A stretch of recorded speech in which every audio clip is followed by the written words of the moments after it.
Welcome to செவந்தி சமையல். புதுமையான சுவையில் பிரெட் பக்கோடா தான் இன்றைக்கி தயார் பண்ணி காமிக்க போகிறோம் ஃப்ரெண்ட்ஸ். டேஸ்ட்டும் ரொம்ப சூப்பராக இருந்துச்சு. குழந்தைங்க நல்லா விரும்பி சாப்பிடுவாங்க. பிகினர்ஸ் கூட ஈஸியாக ட்ரை பண்ணலாம். வாங்க எப்படி செய்யலான்னு பார்க்கலாம்.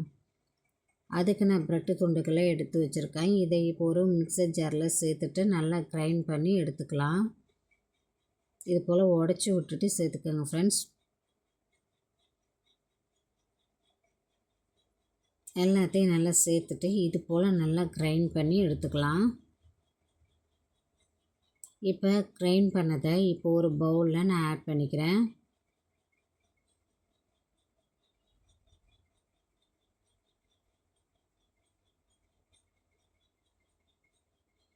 இப்போ நான் சேர்த்துட்டேன். இப்போ நறுக்கின மீடியம் சைஸ் 3 பெரிய வெங்காயத்தை நான் ஆட் பண்ணிக்கிறேன்.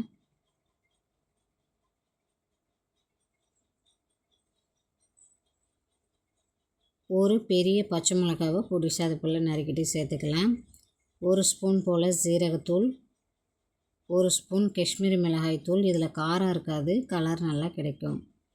1 ஸ்பூன் போல் கரம் மசாலா, 2 டேபிள் ஸ்பூன் போல் ரைஸ் ஃப்ளாரை ஆட் பண்ணிக்கிறேன். ரைஸ் ஃப்ளார் நான் எதுக்காக சேர்க்குறேன்னா பிரெட் துண்டுகள் பிரிஞ்சு போகாமல் நல்லா கிறிஸ்பியாக வரும், அதுக்காக தான். கொஞ்சமாக சால்ட்டு, 1 ஸ்பூன் சுகர் ஆட் பண்ணிக்கிறேன். கருவேப்பிலை கொத்தமல்லியை ஆட் பண்ணிக்கலாம். கொஞ்சமாக தண்ணி சேர்த்துட்டு பக்கோடா பதத்துக்கு நல்லா மிக்ஸ் பண்ணி எடுத்துக்கலாம். தண்ணியை கம்மியாகவே சேர்த்து மிக்ஸ் பண்ணுங்க. தேவைன்னா தெளித்து விட்டு மிக்ஸ் பண்ணிக்கலாம். இது போல் இருக்கணும் ஃப்ரெண்ட்ஸ். இதுதான் பர்ஃபெக்டான கன்சிஸ்டன்சி. இப்போ அடுப்பை பற்ற வச்சு ஒரு பாத்திரத்தை வச்சுக்கிறேன். நம்ம பக்கோடா போட்டு எடுக்கிற அளவுக்கு நான் ஆயில் சேர்த்துக்கிறேன் ஃப்ரெண்ட்ஸ். நான் சன்லேண்ட் ஆயில் தான் நான் சேர்த்துருக்கேன்.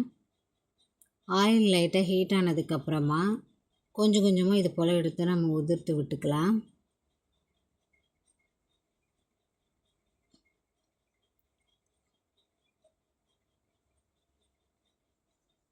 அவ்வளோதான் ஃப்ரெண்ட்ஸ்.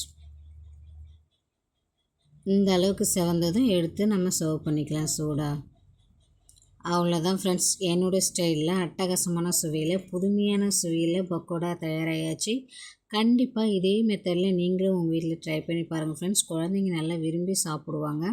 டேஸ்ட் எப்படி இருந்ததுன்னு கமெண்ட்டில் சொல்லுங்கள். இந்த வீடியோ உங்களுக்கு யூஸ்ஃபுல்லாக இருந்துச்சுன்னா நம்மளுடைய சேனலை சப்ஸ்கிரைப் பண்ணி வச்சுக்கோங்க ஃப்ரெண்ட்ஸ். அப்போ தான் நான் போடுற வீடியோஸும் உங்களுக்கு கண்டினியூஸாக வரும். மீண்டும் இது போல் வீடியோவில் சந்திக்கிறேன். Thank you, bye bye.